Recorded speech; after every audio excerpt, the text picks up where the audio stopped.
Welcome to part 3. We will reset this scene, and I'll just basically show you how to delete the keys and position this back to the original position. All right, so we'll head back to frame 1 right there, and I have the Z location move animation and the Y axis rotation. So what I'll do is I'm going to select everything here to make sure that all the keys are selected. Another way to do that is to press the letter A to select all, okay? And then I'm simply going to press X. Mind you that I park it on frame 1, okay?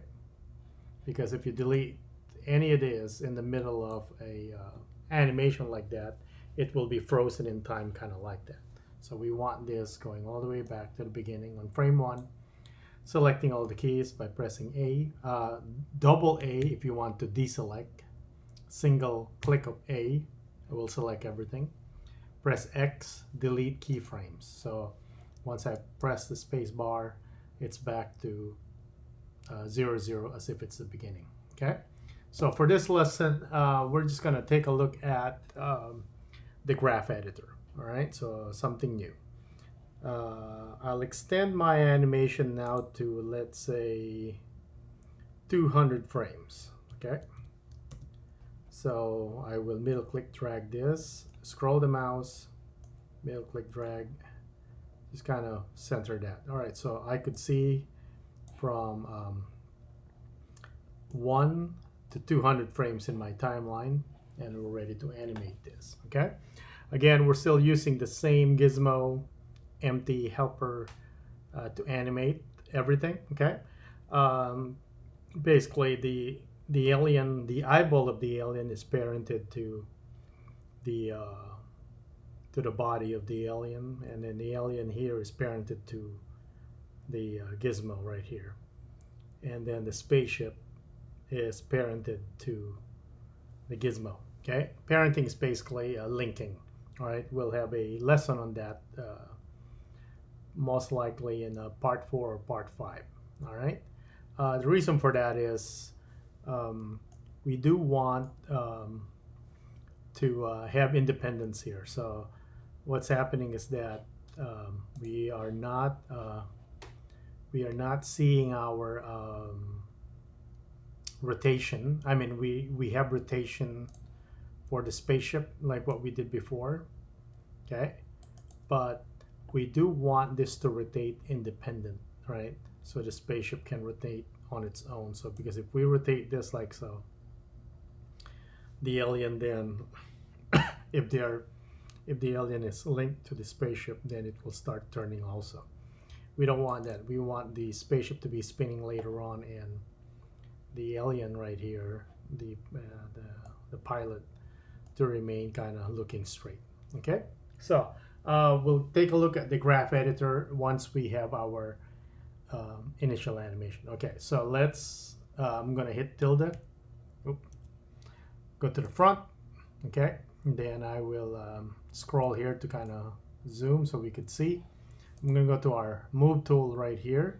So I just want this kind of spaceship kind of flying left and right. So really simple stuff. Okay, so same kind of, well, not the same height, let's say, but just about there. So about 5 on the Z, and then on the X we're gonna start right here.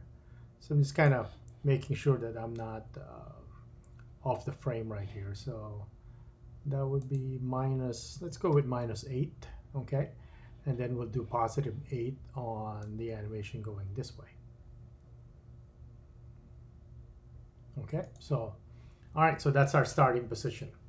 So I lifted it Z 5 units and then move it -8 x-axis. Okay, some of you are going to make a mistake here, like you're going to start typing numbers on rotation. Okay, just make sure that when you're animating movement, you're on location and not rotation, because this is degrees, this is scale units, and these are basically meters. We can change the English metric or imperial. You can change this to whatever actually, but we're just using the default. Okay, so that's our starting position. Again, this is part 3. Well, let me save it now, just so that I don't get... Okay, right there. All right, part 3 right there, and that's our starting position. So again, the 4 parts: select the object, position your timeline. We did on frame 1. Transform, okay, there it is, minus x 5, and then finally we need to keyframe. Okay, so here on frame 5, we just kind of position it there, so it's going to stay there. What we need to animate here is the x-axis, okay, because it's going to be traveling left to right. So right here, we're going to right click, insert single keyframe on the x. That's it, okay? And now we're going to play this, and then it'll be super slow. It'll take 200 frames. Actually, not 200. We want it to stop, let's say about 170 right there, okay? So in 170, we're going to go positive 8. So I can type in positive 8 on the x here, or I can drag this one, okay, to kind of eyeball that. Here we go, really close. 8. Right click, insert single keyframe. So now we have our really slow hover on this spaceship. All right, so by default, Blender's using slow in and slow out at the beginning of a key. All right, so when you take a look at this, so I'm going to use my annotate here. Okay, I'm going to go to frame 1. All right, so I'm going to draw an annotation. So we have our key right here on frame 1. All right, so that's on frame 1, and then we got our second key at frame 170. Okay, and then it's basically a straight line like so. But what's happening for each keyframe is that I'm going to perforate this, because this is 0, okay, 0, -1, so this is that side of the keyframe, and then this is 171 and beyond, right? So we don't have any activity here. We don't have any activity right here. It's only on frame 1 to 170.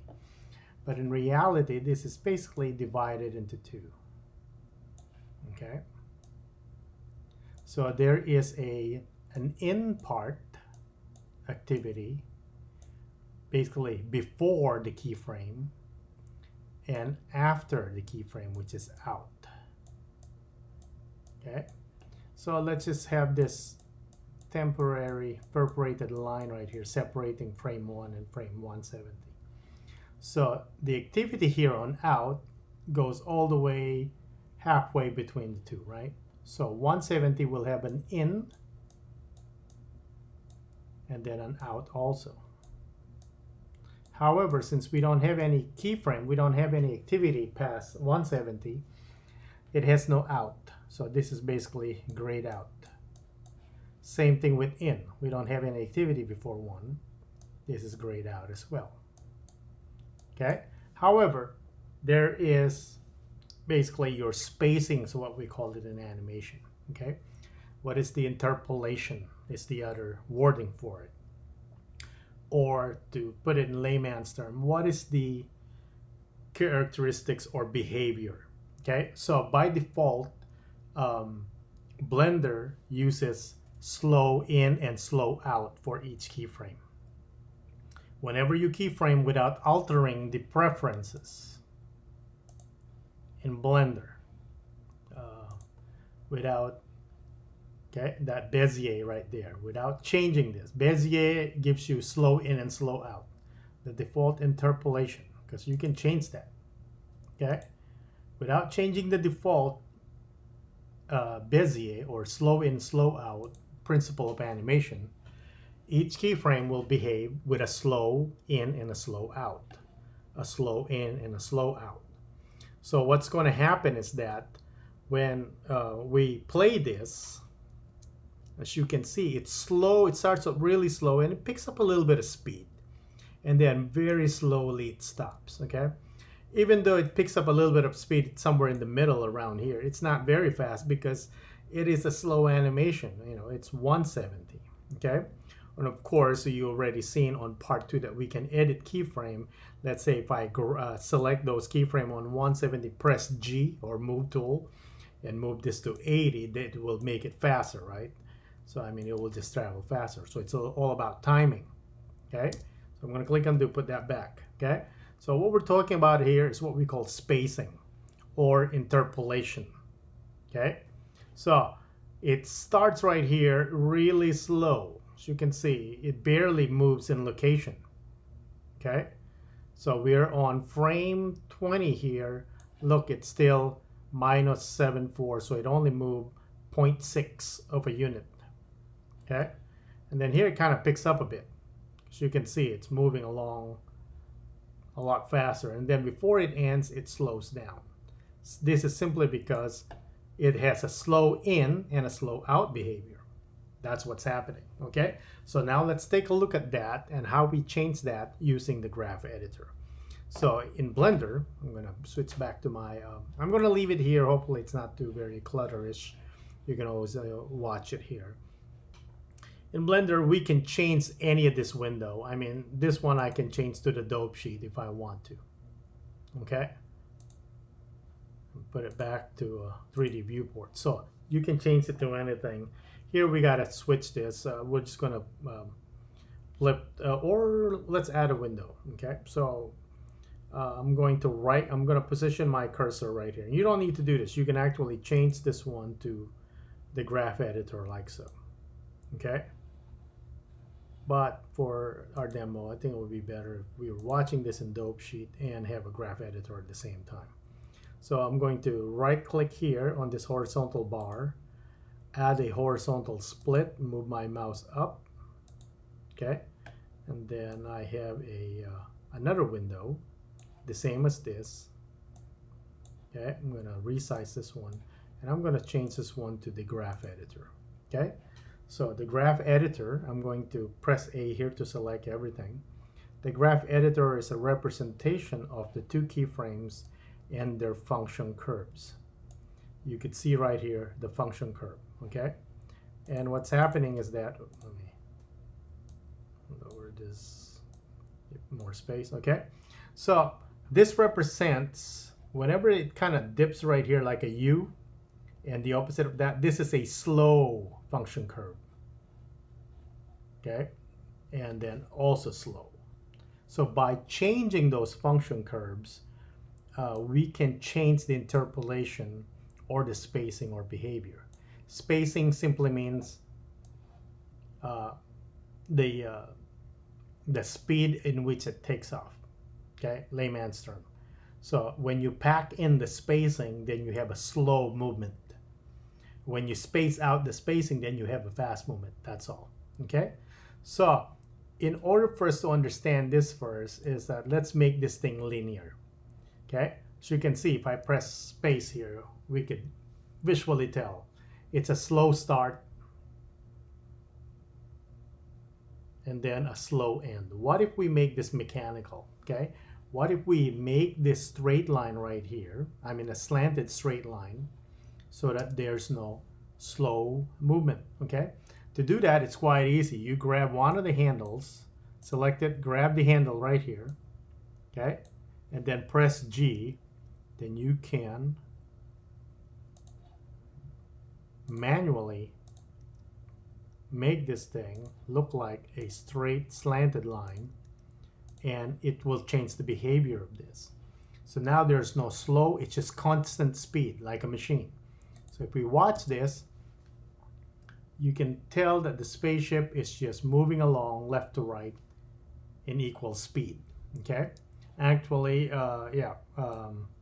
I mean, I did that manually just to kind of show you how you can move those, but to do this correctly, you would actually change this keyframe, change its key type. Okay, because there's no guarantee that's a straight line. You know, I think I did a pretty good job. It's actually looking straight, but to make sure that it is, select one key and then press V for victory, and then change the handle type to vector. Okay, All right, so but let me let me do an undo here. Okay, let's move it back to when it was still kind of slanted, so it's very obvious that once you do that, it'll do exactly what it'll say it'll do in vector. Okay, so if I select that, press V, vector, as you can see now, straighten it. This one right here, press V, vector. Okay, so now for sure those are straight line, unlike me manually moving those. Even though I did a good job, there's no guarantee that's straight. Now this is a function curve change to make the movement into a linear or vector or constant. Okay, I'm using those terms because some programs call them linear or constant, but it all means the same.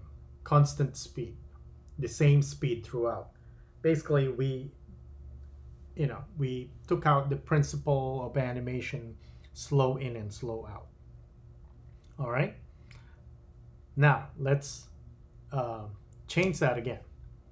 So if I select that key right there, you still see the handle right here. If I select that handle, remember when it was slow, it looked like this.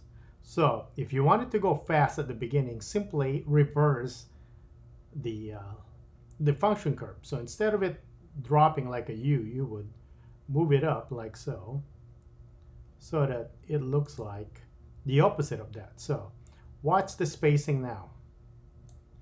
I'm gonna play it, see how fast it jumped. Remember, we were at frame 20 and then the X before was just 7.4. It barely moved from 8. Now it's already on -2. By simply changing the function curve from slow, which is drooping down over here, kind of like if I click here, it used to look like oh yeah, I can't draw in there, but anyway, the slow looks like this one right here. Okay, so now we just basically reverse it, and we're going to go like that. So this one is slow, this one is fast. Okay, so watch it, see how quickly it jumped. Of course, it's still constant here because that thing's still a vector. But if I go in here, okay, and then grab the handle and then just kind of drop it like that, kind of like this one. Okay, see what happens here is that it will slow out and then, fast out, sorry, then fast in very quickly, and then of course slows down here, just dragging it, and then before it reaches the end, it quickly jumps to the ending.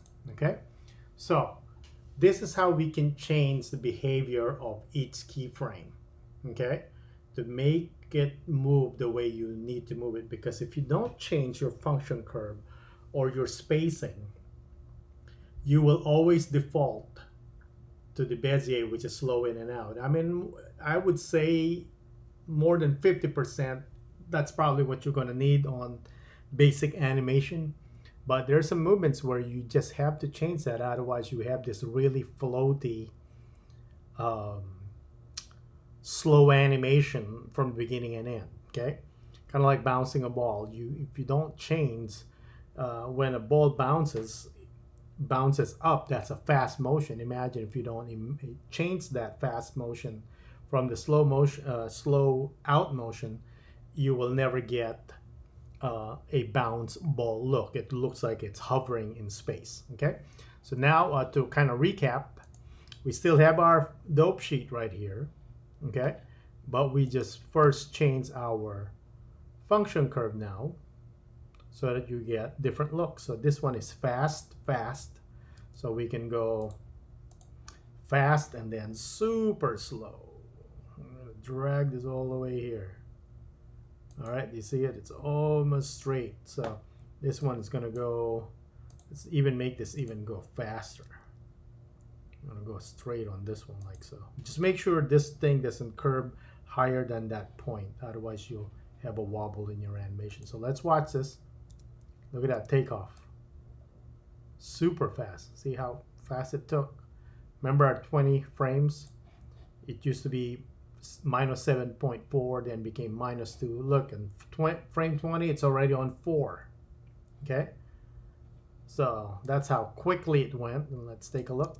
Really fast and super slow before it hits the end for frame 170. Okay, of course, beyond 170 there's no activity here because we didn't animate anything.